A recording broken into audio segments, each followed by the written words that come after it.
सबसे पहले नवाज शरीफ ने एहतसाब अदालत में सरेंडर कर दिया। अदालत ने तोशाखाना केस में साबिक वजीर आजम की जमानत 10 लाख रुपए मचकलों के इवज मंजूर कर। साबिक वजीर आजम और मुस्लिम लीग नून के कायद नवाज शरीफ ने एहतसाब अदालत में सरेंडर कर दिया। नवाज शरीफ एहतसाब अदालत के जज मोहम्मद बशीर की अदालत में पेश हुए। जज मोहम्मद बशीर ने नवाज शरीफ को रोस्टरम पर बुलाया। जज ने नवाज शरीफ को हाजिरी लगाने के बाद जाने की इजाजत दे दी। अदालत ने तोशाखाना केस में साबिक वजीर आजम की जमानत 10 लाख रुपए मचकलों के इवज मंजूर कर ली। नवाज शरीफ हाजिरी लगाने के बाद कमरा अदालत से रवाना हो गए। एहतसाब अदालत ने तोशाखाना केस में कायद नून नवाज शरीफ की अदालत में पेशी के लिए आज दोपहर का वक्त मुकर्रर किया था। एहतसाब अदालत ने साबिक वजीर आजम को आज 1 बजे से 1:30 बजे तक अदालत में पेश होने का वक्त दिया था। इसी सिलसिले में एहतसाब अदालत इस्लामाबाद में नवाज शरीफ के खिलाफ तोशाखाना केस की समाअत हुई।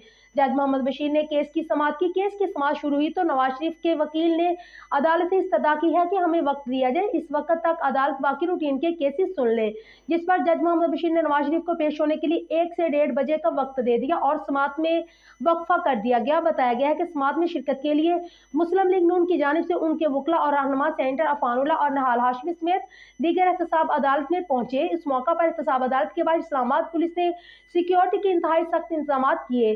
गुज़िश्ता समाअत में अदालत ने पाकिस्तान मुस्लिम लीग नून के कायद नवाज शरीफ के तोशाखाना केस में दायमी वारंट गिरफ्तारी मुअत्तल किए थे। अदालत ने तोशाखाना केस में साबिक वजीर आजम नवाज शरीफ की वारंट मुअत्तली की दरख्वास्त महफूज फैसला सुनाते हुए कहा था कि अगर 24 अक्टूबर को नवाज शरीफ अदालत में आए तो वारंट बहाल हो जाएंगे। इस हवाले से एहतसाब अदालत इस्लामाबाद के जज मोहम्मद बशीर ने केस पर समाअत की। नवाज शरीफ के वकील काजी मिसबाह और नैब प्रोसिक्यूटर अदालत के रूबरू पेश हुए और तोशाखाना से गैर कानूनी तरीके से गाड़ी लेने के केस में नवाज शरीफ के वकील ने दायमी वारंट मुअत्तल करने की इस्तदा कर दी।